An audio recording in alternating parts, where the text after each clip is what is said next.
Everyone, स्वागत है भाई फिर से आप लोगों का इस आपके ही चैनल में। तो हम लोग क्या कर रहे हैं, PYQ का सीरीज चल रहा है भाई, है कि नहीं। PYQ सीरीज है पिछले लास्ट 35 इयर्स का, जिसमें से हम लोग UPSC CSE के क्वेश्चंस कर रहे हैं। स्टेट PCS में जितने भी PCS हैं, BPSC, MPSC, छत्तीसगढ़, JPSC, इन सारे PCS का है। जैसे कि यहाँ पर भी देखो BPSC का है। इस तरीके से सारे स्टेट PCS के क्वेश्चंस हैं। साथ में UPSC का CDS, CAPF, इन सारे क्वेश्चंस कर रहे हैं। तो पीछे के हम लोग 12 दिन कंप्लीट कर चुके हैं। ये शायद 13वां दिन होगा। ठीक है, कंटिन्यू करते हैं हम लोग आगे। क्वेश्चन नंबर 103 तक हम लोग लास्ट वीडियो में कंप्लीट कर चुके हैं। क्वेश्चन नंबर 104 से कंटिन्यू करते हैं। क्या बोलता है, mainly on whose advice is the president rule imposed in the state. President rule किसके एडवाइस पे इम्प्लीमेंट होता है? Chief minister, legislative assembly, governor या फिर chief justice of high court. तो हम लोगों को पता है कि भाई प्रेसिडेंट रूल लगाना है, स्टेट में लगाना है, तो वो तो गवर्नर के एडवाइस पे होता है ना। गवर्नर रिकमेंड करते हैं प्रेसिडेंट को कि भाई ये कर दो, और जैसे ही लगता है तो फिर जो स्टेट गवर्नमेंट होता है उसका सस्पेंशन हो जाता है। मतलब अब जो स्टेट है वो डायरेक्ट किसके रूल में आएगा? वो सेंटर के रूल में आएगा, सेंटर उसको रूल करेगा, है कि नहीं। ठीक है, तो अपना 104 का ऑप्शन सी BPSC क्वेश्चन का था 1997 का। विच ऑफ द फॉलोइंग, ये क्वेश्चन कब का है, किसका है? MPPCS का है, 2020 का। विच of the following statement is correct, इनमें से कौन सा स्टेटमेंट सही है अगर आर्टिकल 368 को देखें तो? ठीक है, ओके, पढ़ो। Article 368 was amended by the 24th constitutional amendment act 1971। बिल्कुल, इसमें अमेंड हुआ था 24th कॉन्स्टिट्यूशन अमेंडमेंट। और इसमें क्या बात करी गई थी कि भाई जो पावर है पार्लियामेंट का कि किसी भी पार्ट को, कॉन्स्टिट्यूशन के किसी भी पार्ट को अमेंड कर सकता है, और ये मैंडेटरी किया था कि जो प्रेसिडेंट को कॉन्स्टिट्यूशन अमेंडमेंट बिल पर जो है एसेंट देना ही होगा। ये मैंडेटरी किया था प्रेसिडेंट के लिए। तो ये बात ठीक है। दूसरा क्या बोल रहा है statement, article 368 was amended by the 101st constitution amendment act 2016। Okay, 101st amendment ये भी अमेंड हुआ था 2016 में। ठीक है, इसमें क्या हुआ था कि नए क्लॉज ऐड किए गए थे। ठीक है, इसमें 2A, ठीक है, जिसमें ये बात कही गई थी कि भाई ये रेटिफिकेशन के बारे में बात कर रहा था कि जो स्टेट लेजिस्लेचर है, जैसे कि GST हो रहा था ना, GST से इसमें ये हुआ था, तो उसी दरमियान कि भाई कम से कम at least half of the state legislature के रेटिफिकेशन चाहिए होंगे। ठीक है, तो इसमें इस चीज़ के लिए बात की गई थी।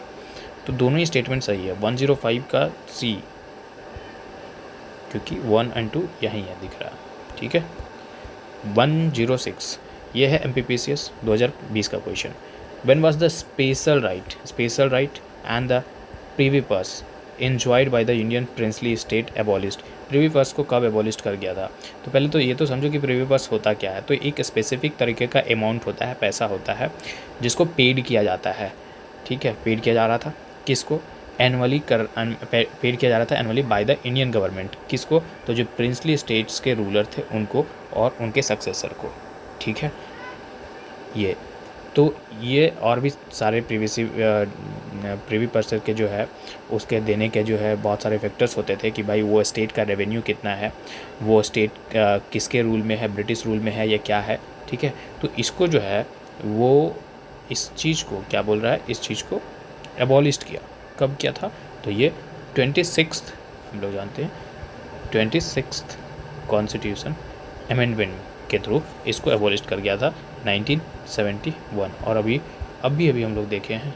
ठीक है, 24th देखे थे ना, 26th कॉन्स्टिट्यूशन अमेंडमेंट, तो ये 1971 में। ठीक है, ओके, आगे बढ़ते हैं। ये क्वेश्चन MPPCS 2020 का। Article 24 constitution of India prohibits the employment of the child in the factories related to the hazardous work such as prohibition is. ये क्या है भाई? ये हम लोग जानते हैं कि फंडामेंटल राइट में लिखा गया है, तो फंडामेंटल राइट में लिखा गया है तो भाई प्रोहिबिट करना चाइल्ड एम्प्लॉयमेंट को किसी भी फैक्ट्री से, चाहे वो हजार्डियस हो या ना हो, ठीक है। तो ये क्या होगा? पार्शियल प्रोविज़न होगा, रीजनेबल प्रोविज़न होगा, मॉरल प्रोविज़न होगा, एब्सोल्यूट प्रोविज़न होगा। तो बात तो क्या है एब्सोल्यूट कि 14 साल से कम उम्र के बच्चे के किसी भी फैक्ट्री में नहीं काम करना है। आर्टिकल 24 जो है एब्सोल्यूट है और ये अनकंडीशनल है, ठीक है, कि कोई भी बच्चा जो कम है 14 साल के उम्र से कम है वो किसी भी फैक्ट्री में एम्प्लॉयड नहीं हो सकता है, चाहे वो माइन हो, चाहे वो हजारियत ऑक्यूपेशन हो या नेचर ड्यूरेशन, कोई भी, इररिस्पेक्टिव ऑफ द सब, ठीक है। Okay, next question 108। The scope of article 21 of the constitution was expanded to include the right to education because the decision of supreme court in the case because of the decision of the supreme court in। मतलब क्या बोल रहा है कि भाई ये जो right article 21 में है, कॉन्स्टिट्यूशन का जो हमारा आर्टिकल 21 है, इसमें इंक्लूड किया गया राइट टू एजुकेशन को। क्यों? क्योंकि ये जो चीज़ है वो सुप्रीम कोर्ट के एक केस में लिया गया था, ठीक है। ये MPPCS का क्वेश्चन है 2019 का।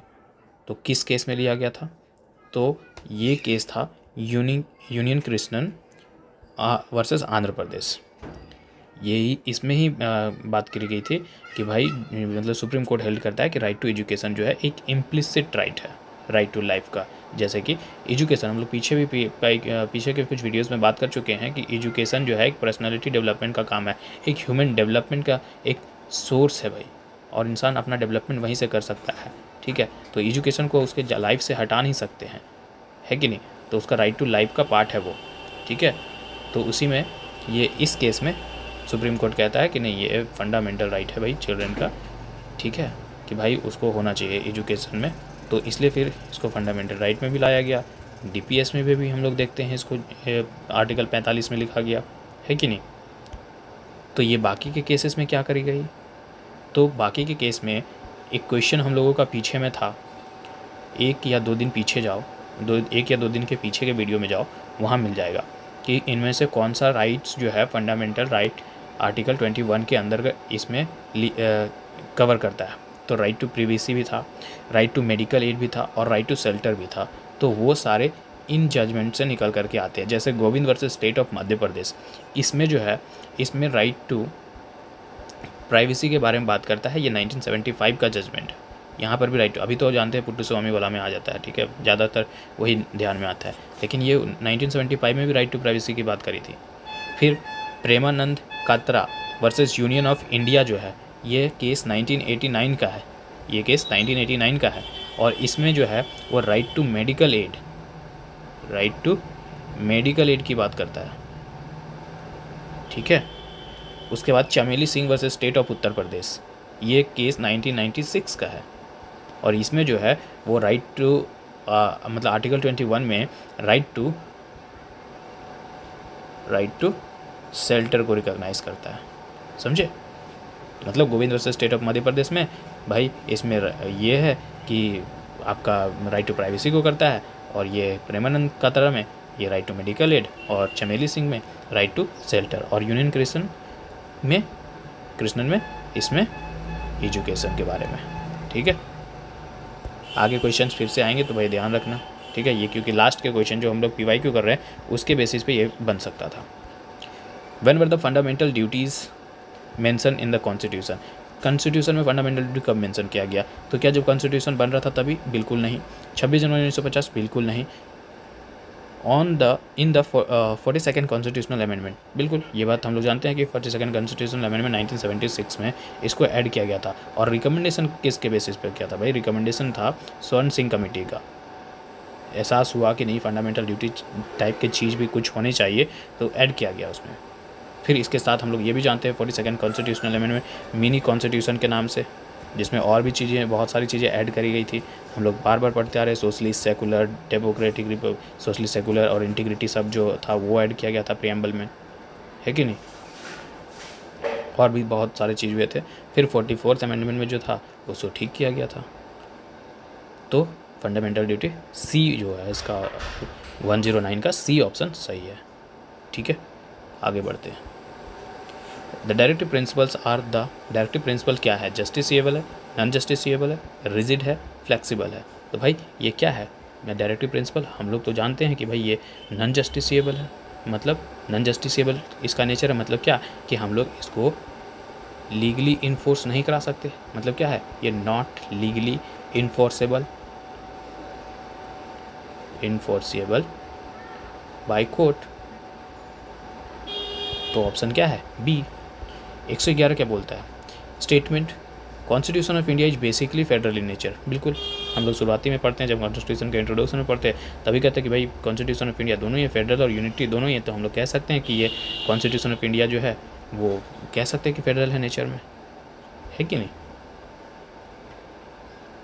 रीजन बता रहा है, रीजन क्या इसलिए फेडरेशन है वो देखो। Article 352 has the provision to deal with the failure of constitutional machineries in the state. सिर्फ फेलियर ऑफ मशीनरी इसलिए ये फेडरल नेचर का है। तो भाई ये तो नहीं है, ठीक है, एक्सप्लिसिट ये तो नहीं कह सकते हम लोग, ठीक है। ये क्या है भाई, इसमें क्या बताता है 352 के अंदर कि भाई डिक्लेयर कर सकते हैं नेशनल इमरजेंसी, यही ना। बेसिस क्या होना चाहिए? वॉर होना चाहिए, एक्सटर्नल एग्रेशन होना चाहिए, और जिसे हम कहते हैं आर्म रिबेलियन होना चाहिए। तो उसके बेसिस पे है कि नहीं? तो ये नहीं होना चाहिए। और ये कॉन्स्टिट्यूशनल फेलियर की बात कर रहा है, फेलियर ऑफ कॉन्स्टिट्यूशनल मशीनरी। तो ये आर्टिकल 356 में जब प्रेसिडेंट रूल लगता है तब ग्राउंड हम लोग देखते हैं कि भाई फेलियर हो गया कॉन्स्टिट्यूशनल मशीनरी, इसलिए हम लोग आर्टिकल 356 से कहते हैं प्रेसिडेंट रूल इम्पोज होता है कि नहीं? तो ये रीज़न तो गलत है सर। तो statement and reason both are correct. Sir both नहीं करेक्ट है, स्टेटमेंट एंड रीज़न बोथ, फिर से बात नहीं। The statement is correct but reason is false. बिल्कुल, C is the right answer, आगे बढ़ने की बात ही नहीं है। Okay, by which of the following case parliament got the right to amend fundamental right. इनमें से कौन सा केस, यहाँ सारे केस हैं, ठीक है, इनमें से कौन सा केस है जिसमें से फंडामेंटल राइट को भी अमेंड करने का राइट मिला? तो ये हम लोग जानते हैं केशवानंद भारती केस में ये बात हुई। लेकिन ये बात भी ध्यान में रखने के लिए बोला गया कि भाई क्योंकि केशवानंद भारती केस में ही डॉक्ट्रिन ऑफ बेसिक स्ट्रक्चर निकल करके आया, तो वहीं पर भी ये भी ध्यान में रखना गया कि भाई तुम अमेंड तो कर लो, ठीक है, कोई भी पार्ट को अमेंड कर सकते हो, लेकिन ध्यान रहे कि भाई तुम्हारा जो है कोई भी चीज़ वायलेट ना करे। तुम जो अमेंड कर रहे हो वो किसी भी बेसिक स्ट्रक्चर को वायलेशन का कारण ना बने, ठीक है। तो ये बात वहीं पर भी कही गई थी, ठीक है, कि तुम कुछ भी कर लो लेकिन बेसिक स्ट्रक्चर का वायलेशन नहीं हो सकता है, ठीक है। तो 112 का ए ऑप्शन। अब ये राजस्थान एडमिनिस्ट्रेटिव सर्विस का है, 2021 में प्री में क्वेश्चन पूछा गया है, ठीक है। इसमें क्या बोलता है, ध्यान से पढ़े। आइडेंटिफाई करना है करेक्ट पेयर को, ठीक है, मेंशनिंग डायरेक्टिव प्रिंसिपल। अब देख रहे हो कितना क्वेश्चंस है भाई डायरेक्टिव प्रिंसिपल से। डायरेक्टिव प्रिंसिपल में मेंशन है, उससे हम लोगों को ये करना है। क्या कहता है? Equal justice and free legal aid article 42 में है। पूछा क्या है कि करेक्ट पेयर को ये करना है। Okay, organisation of agriculture and animal husbandry, ये सब तो हम जानते हैं कि आर्टिकल 39 में है कि नहीं? और यहाँ क्या दिया है 43, तो गलत है। और स्पेसिफिक बात करें तो 39A में ये दिया हुआ है कि नहीं? ऑर्गेनाइजेशन ऑफ विलेज पंचायत, अरे ये तो 40 में है भाई। ऑर्गेनाइजेशन ऑफ विलेज पंचायत ये तो 40 में है।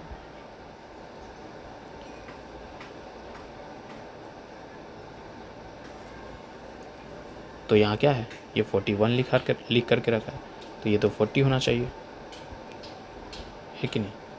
उसके बाद क्या बोल रहा है? There is a equal pay for equal work both man and women. Equal pay for equal work,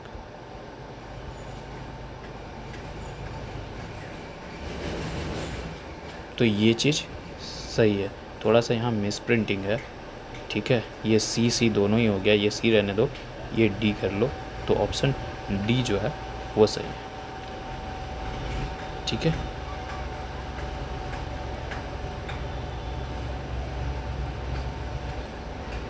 थोड़े से DPSPs को देख लो और अच्छे से कि भाई आर्टिकल 21 में राइट टू वर्क के लिए बात, राइट टू वर्क से रिलेटेड चीज़ें बात करी गई हैं, एजुकेशन से बात की हैं, पब्लिक असिस्टेंट। 42 में क्या है, आर्टिकल 42 में कि just and human condition of the work and maternity leave की बात करता है। 43 में क्या बात किया है, 43 में लिविंग वेज के इसके बारे में बात किया है, एक डिसेंट स्टैंडर्ड ऑफ लाइफ के बारे में बात किया है कि नहीं, और सोशल और कल्चरल अपॉर्चुनिटीज़ के बारे में बात किया है 43 में, है कि नहीं। तो ये सही है, करेक्ट पेयर डी, ठीक है। 114 fundamental duties were incorporated in the constitution on, भाई यहीं अभी पढ़े थे हम लोग ना, यहाँ देखो यही question, fundamental duties mention in the constitution, MPP से 2017 में पूछा यहाँ, और अभी हम पढ़ रहे स्वर्ण सिंह कमेटी से। ये राजस्थान एडमिनिस्ट्रेटिव सर्विस में 2021 में क्वेश्चन पूछा, स्वर्ण सिंह कमेटी 2017 में इसका क्वेश्चन क्यों, ये कर लोगे भाई पेरिफेरल नॉलेज से। Select the correct chronological order of the following judgement dealing with the fundamental right. अब क्या करना है भाई, यहाँ पर ही हम लोगों को करेक्ट, यहाँ कुछ और था क्या, अच्छा ठीक है, स्वर्ण सिंह कमेटी। तो बाकी इन कमेटी का क्या है, इन सारे कमीशंस का क्या है, थोड़े थोड़े इन लोगों के बारे में जानकारी पहले ले लेते हैं, उसके बाद हम लोग आगे बढ़ते हैं 115 में, ठीक है। तो शाह कमीशन जो है, शाह कमीशन किससे रिलेटेड है, तो ये commission of inquiry into the affair of the Indian National Congress से रिलेटेड है। मतलब इसे इस्टेब्लिश किया गया था 1977 में, किस लिए, ताकि जो है इन्वेस्टिगेट कर सके, investigate allegation of corruption, investigate allegation of corruption and malpractices of government, ठीक है। ये कब की बात है, तो ड्यूरिंग इमरजेंसी 1975 to 1977, ठीक है। फिर एडमिनिस्ट्रेटिव रिफॉर्म्स कमीशन, ये RC जिसे हम कहते हैं, इसको सेटअप किया गया था ताकि ये जो है कुछ रिकमेंड करे, क्या रिकमेंड करना है, कुछ मेजर्स, ताकि जो है इम्प्रूव किया जा सके public service, public administration system को, इफिकेसी, इफेक्टिवनेस, इस सारी चीज़ों को बढ़ाया जा सके, इसके लिए ARC लाया गया था, है ना, सेटअप किया गया था। संथानम कमेटी, ठीक है, ये कमेटी जो है ऑफिशियली इसको हम कहते हैं committee on the prevention of corruption, ठीक है, जिसे अपॉइंटेड किया गया था 1962 में। ये इन्वेस्टिगेट करना इसका काम था, इन्वेस्टिगेट करे और सजेस्ट करे कुछ मेज़र कि हम लोग जो है करप्शन से कैसे छुटकारा पा सकते हैं इंडिया में, ठीक है। अब इन केसेस के बारे में थोड़ी थोड़ी जानकारी हम लोग ले लिए, आगे कभी क्वेश्चन आए तो भाई उसमें हम लोग देख सकते हैं, उसको हैंडल कर सकते हैं, है कि नहीं। अब देखो ये क्वेश्चन में बता रहा है कि भाई इसमें एक्यूरेसी बहुत ज़्यादा मांगेगा, ठीक है। अब बोल रहा है कि इसको क्रोनोलॉजिकल ऑर्डर में अरेंज करो, ठीक है, कौन सा केस पहले हुआ, कौन सा केस बाद में हुआ, कौन सा केस कब हुआ, ठीक है। तो अगर शुरू में देखें, ये क्या है, केशवानंद भारती केस, ये तो इतना ज़्यादा फेमस केस है कि इसको सब कोई जानता है कि ये 1973 में हुआ, ठीक है, 1973 में हुआ। अब गोलकनाथ केस जो है, ये गोलकनाथ ऊपर में है ना, ये हम लोग लास्ट के जब PYQ कर रहे थे उसमें हम ईयर बताए थे, 1967 का बात है ये। इसमें क्या बात किया था, power of parliament to amend the fundamental rights. अपने प्रीवियस डिसीजन को यहाँ पर सुप्रीम कोर्ट क्या करता है, हेल्ड करता है that parliament can not amend the fundamental right, ठीक है। और ये प्रोसीजर बताता है पार्लियामेंट को कि आप कैसे अमेंड करेंगे, और कोई भी अमेंडमेंट जो होगा आर्टिकल 13 के अंदर उसको लॉ माना जाएगा, ठीक है। और उसके तहत फंडामेंटल राइट को हम लोग नहीं हार्म कर सकते हैं या ले नहीं सकते हैं। तो ये गोपालन केस 1967 की बात है। अब केशवानंद भारती हो गया और गोलकनाथ हो गया। अब जो है Minerva mill case versus Union of India. अब जो मिनर्वा मिल केस है वर्सेस यूनियन ऑफ इंडिया, तो इसका जो है इसका भी हम लोग का PYQ में आ चुका है पीछे। इसका टाइम जो है 1980 का। ये किससे बात करता है? 42nd अमेंडमेंट से लेकर के इसमें कुछ प्रोविजंस है, ठीक है। तो 42nd हम लोग जानते हैं कि ये 1976 की बात है, तो ये इसके भी बाद 67 किसके बाद आता है? 76 के बाद आता है, 67 के बाद 73 के भी बाद आता है 76, है कि नहीं? ओके। अब जो है लास्ट बच गया हम लोगों के पास जो AK गोपालन केस है।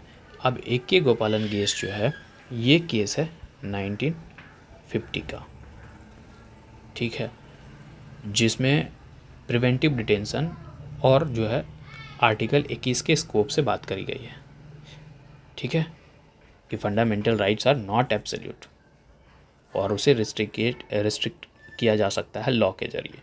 तो ये सबसे पुराना है AK गोपालन वर्सेस स्टेट ऑफ मद्रास 1950। अब देखो कैसे आ रहा है 1950, 1967, 1973 और 1976। 6 के जगह यहाँ 1980 कर लो क्योंकि ये 80 में है। 76 तो 42nd कॉन्स्टिट्यूशन अमेंडमेंट था। अब 1950 कौन है? डी कर लो, 67 A कर लो और 73 B कर लो और फिर क्या बच गया? 1980 लास्ट, ये है C, मतलब DABC। कहाँ दिख रहा है DABC? DBC ABCD DABC C number, ये है हम लोगों का सही आंसर, ठीक है। अब थोड़ा सा है इशू क्योंकि भाई सारे को डेट टाइमलाइन याद रखना, डेट वाइज थोड़ा सा ये हो सकता है, खैर कोई बात नहीं। अब ये 116 question. Under the provision of the article 368 sub clause 2 of the constitution of India, if a bill comes to Rajasthan, अगर एक बिल राजस्थान लेजिस्लेटिव असेंबली में आता है। राजस्थान क्यों बोल दिया? क्योंकि ये क्वेश्चन राजस्थान का प्री का क्वेश्चन है 2018 का। राजस्थान लेजिस्लेटिव असेंबली में आता है कहाँ से? After passing by the parliament of India for resolution to rectify, ताकि आप रेक्टिफाई करें, ठीक है।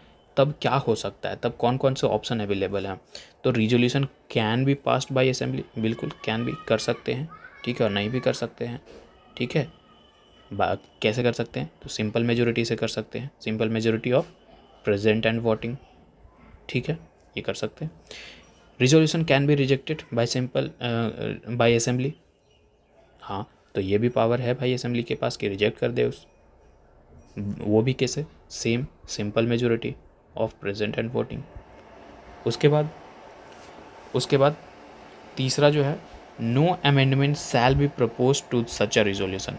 इस अमेंडमेंट आया है उसमें कोई भी हम लोग इस नो अमेंडमेंट मतलब जो रिजोल्यूशन आया है उसमें किसी भी तरीके का अमेंडमेंट हम लोग प्रपोज नहीं कर सकते।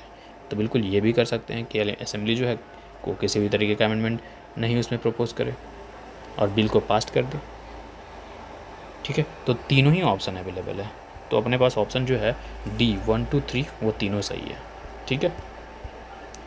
अब द एज ऑफ द जज of the supreme court of India shall be determined by the such authority and in such manner as parliament may law provide inserted by. अब ये कब किया गया था कि भाई अब जो है सुप्रीम कोर्ट के जो जज होंगे उसके एज को आप डिफाइन करोगे कि कितने साल रहेंगे कितने साल नहीं रहेंगे। तो ये चीज़ कब किया गया था? तो ये बात जो है वो 15th कॉन्स्टिट्यूशन अमेंडमेंट में करी गई थी, ठीक है। इसी में इंसर्ट किया गया था कि भाई जो है एज प्रिस्क्राइब किया गया था कि आपका रिटायरमेंट एज क्या होगा सुप्रीम कोर्ट के जज का, ठीक है।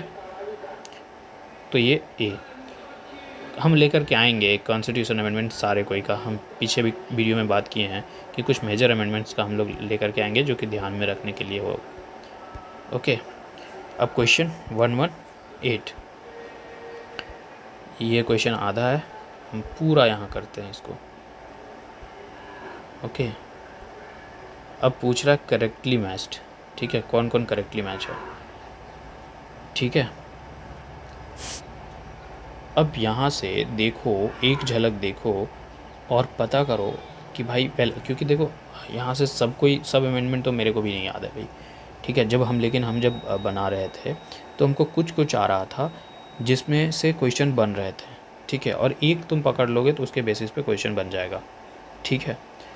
तो एक जो अभी अगर हमको दिखा तो यहाँ formation of national judicial appointment commission, मतलब एनजैक के बारे में, और एनजैक रीसेंट का है, रीसेंट हम लोग जानते हैं।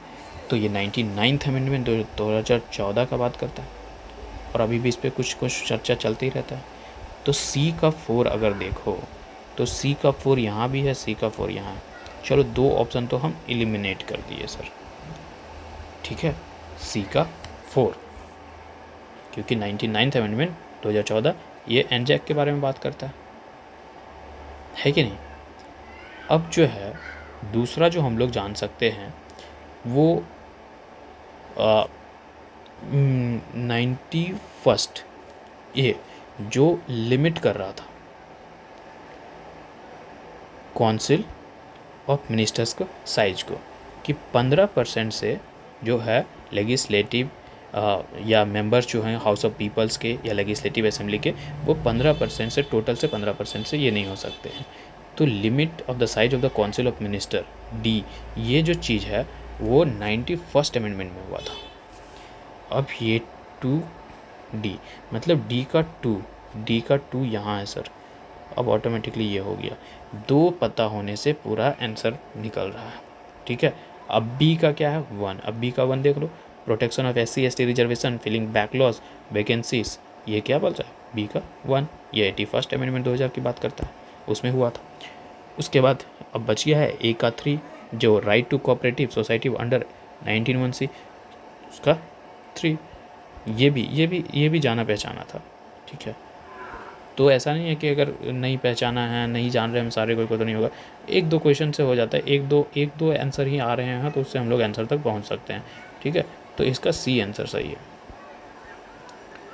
अब फिर से राजस्थान एडमिनिस्ट्रेटिव सर्विस 2013 का क्वेश्चन, ठीक है। अब ये क्या बोलता है, ध्यान से पढ़ो। आर्टिकल 356 ऑफ द कॉन्स्टिट्यूशन, इसके रिगार्डिंग में ये बात कर रहा है, failure of the constitutional machineries in the state is objective reality.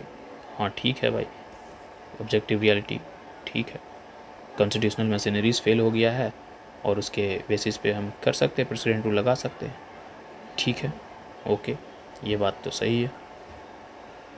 दूसरा, a proclamation under the article can be reviewed by, क्यों नहीं कर सकते, प्रोक्लेमेशन रिव्यू कर सकता है सुप्रीम कोर्ट, ये भी बात सही है। Along with the proclamation of the state legislative assembly can, proclamation सिर्फ अनाउंसमेंट के बेसिस पे स्टेट लेजिस्लेटिव असेंबली डिसॉल्व हो जाएगा, नहीं भाई, पूरी तरीके से पहले लगने तो दो, प्रेसिडेंट रूल लगने तो दो, तब तो होगा। तो ये बात तो गलत है सर, है कि नहीं। तीसरा गलत है, तो तीसरा को अगर निकालने की कोशिश करो, तीसरा यहाँ दिख रहा है, तीसरा यहाँ दिख रहा है, तीसरा यहाँ, सर सब निकल गए हैं, एक ही बच रहा है मेरे पास ए, मतलब 1 और 2 तो ऑटोमेटिकली सही थे, और ये, और the proclamation has to be approved by each house of the parliament within 2 house. पीछे के अगर PYQs करें हो तो ये बात यहाँ, ये जो अभी 2 मंथ वाला बात है वो चर्चा हो चुका है पीछे भी, कि हाँ 2 मंथ के विद इन अप्रूव करना पड़ेगा। तो 1 और 4, ठीक है, 199 का ए। उसके बाद 120, the president power to veto bill, president का जो पावर है वीटो बिल के प्रति, for amendment of the constitution has been taken away by the substituting word shall give his assent by which amendment, मतलब जो पहले था कि भाई मे शब्द, कि भाई आप दे सकते नहीं भी दे सकते, लेकिन अब जो है मैंडेटरी कर दिया कि आपको जो है देना ही पड़ेगा अपना एसेंट, किसमें, जब को कॉन्स्टिट्यूशनल अमेंडमेंट बिल हो तब आपको देना ही पड़ेगा। तो ये बात कही गई थी 24th अमेंडमेंट में, ठीक है, ओके। और यहाँ रिप्लेस कर दिया जो मे शब्द था, ठीक है, उससे शैल गिव हिज एसेंट, जो कि अब ये लिख दिया तो मैंडेटरी हो गया कि कॉन्स्टिट्यूशनल अमेंडमेंट बिल अगर आपके पास आता है तो आपको एसेंट देना ही पड़ेगा, ठीक है। 44th अमेंडमेंट हम लोग जानते हैं, जो चीज़ें ख़राब करी गई थी 42nd अमेंडमेंट में, उसको ठीक करने की कोशिश करी गई थी 42nd अमेंडमेंट में, मतलब 44th अमेंडमेंट में, है कि नहीं। और 23rd अमेंडमेंट में जो था वो रिजर्वेशन ऑफ सीट्स जो है शेड्यूल कास्ट और शेड्यूल ट्राइब था, और उसके बेसिस पे बात कर रहा है इसमें कि उनका जो है वो एक्सटेंड कर दिया गया था, उनका पीरियड 10 साल तक के लिए, अगले 10 साल के लिए, ठीक है। तो ये जो है 23rd अमेंडमेंट ये 1969 में हुआ था, तो इसमें 10 साल और ज़्यादा एक्सटेंड करने की बात हुआ था। तो कब हुआ था, अगर 70 में 69 में है, 70 हो गया तो 80 तक इसको बात करा गया था, ठीक है। और 42nd तो कई बार पढ़ते आ रहे हैं, मिनी कॉन्स्टिट्यूशन, ठीक है। 21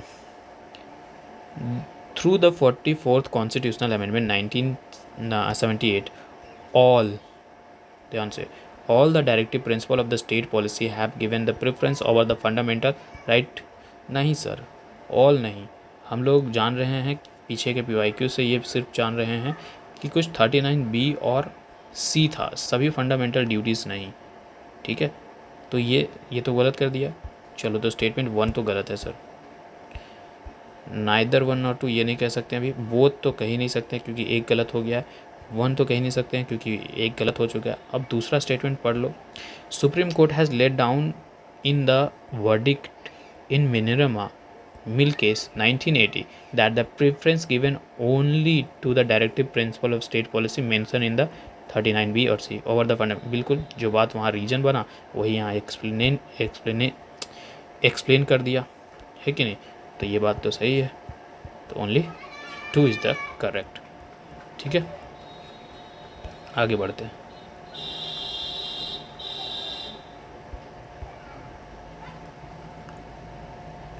97th कॉन्स्टिट्यूशनल अमेंडमेंट एक्ट 2012 ये किससे कंसर्न है, तो अब भी हम लोग ऊपर में पढ़ करके आए थे जहाँ मैचिंग वाला था। यहाँ देखो, यहाँ 97 किससे है, कोऑपरेटिव से है कि नहीं। अब यहाँ देखो इसके बेसिस पे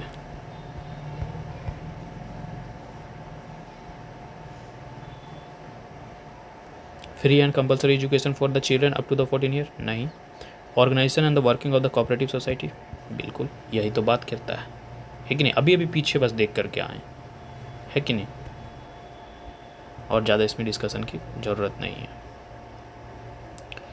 अब इसमें ये है झारखंड PCS का 2021 का क्वेश्चन, कह रहा है जो करेक्टली कौन सा मैच नहीं है, ठीक है, करेक्टली कौन सा मैच नहीं है इसको आपको बताना है, ठीक है। तो देखते हैं कौन सा मैच नहीं है। आर्टिकल 22(1) जो सब क्लाउज है ये क्या बोल रहा है, यहाँ लिखा हुआ right to defend by a legal practitioner of his choice. बिल्कुल, राइट टू बी इन्फॉर्म्ड में और कंसल्ट करने का अधिकार है आर्टिकल 22(1) के तहत, ये तो सही है सर। यहाँ पूछा नॉट करेक्टली मैच। आर्टिकल 22(4) जो है, no law providing the preventive detention shall be authorise and the detention for the period longer than the 3 month. बिल्कुल 3 पीरियड टाइम बताया है इसमें, ये बात सही है, बिल्कुल सही है।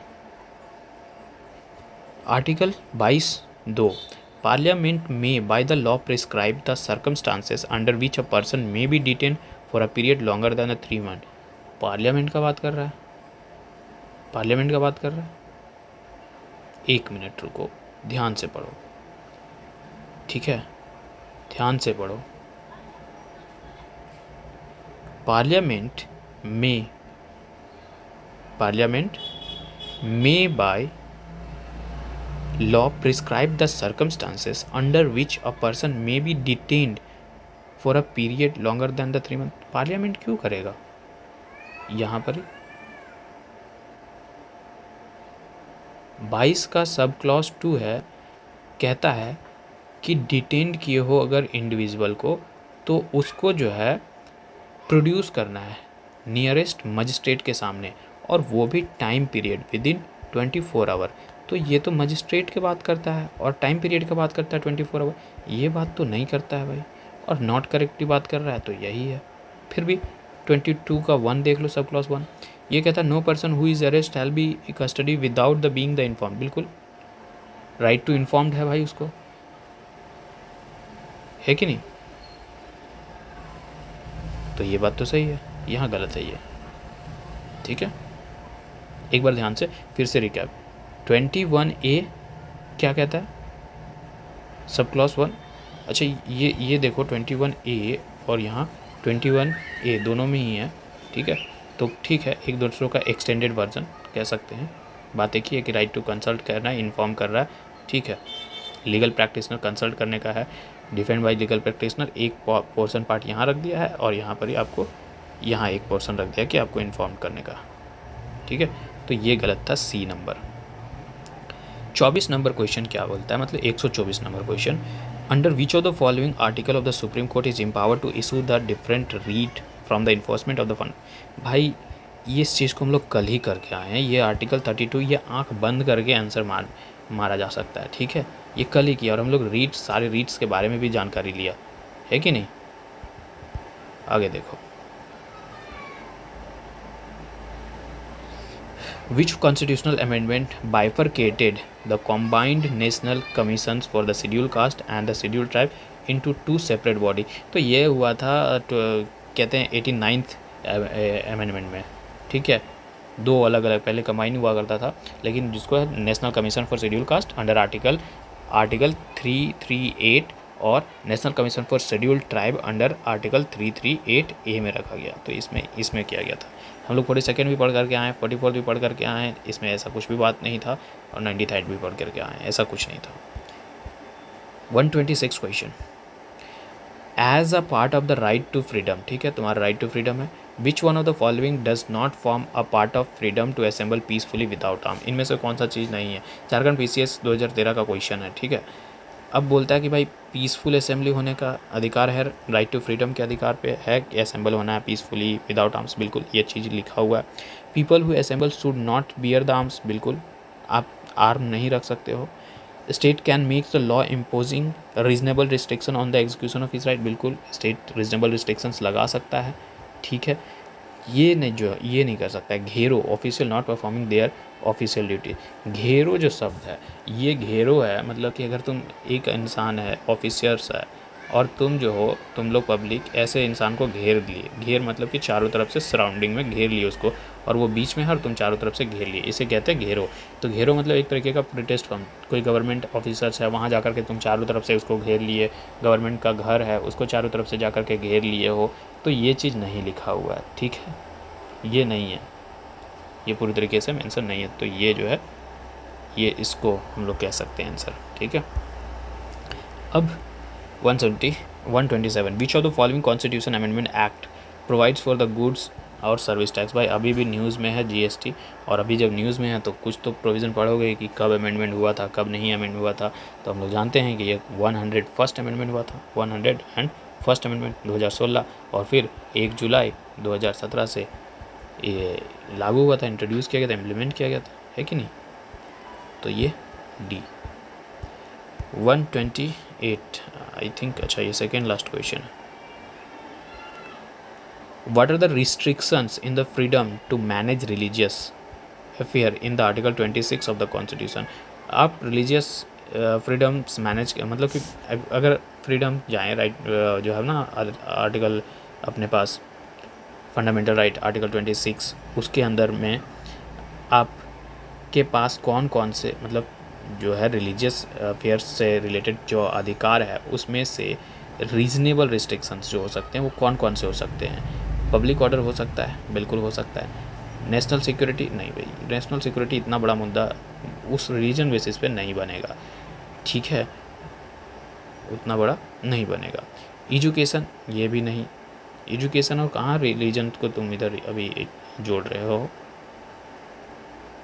मोरालिटी लिखा हुआ है एक्सप्लिसिटली, और हेल्थ भी लिखा हुआ है, ये लिखा हुआ है, ये लिखा हुआ है, ये लिखा हुआ है। जा कर के बेयर एक्ट पढ़ो, बेयर एक्ट में पूरा क्लियरली ये चीज़ मेंशन है, ठीक है।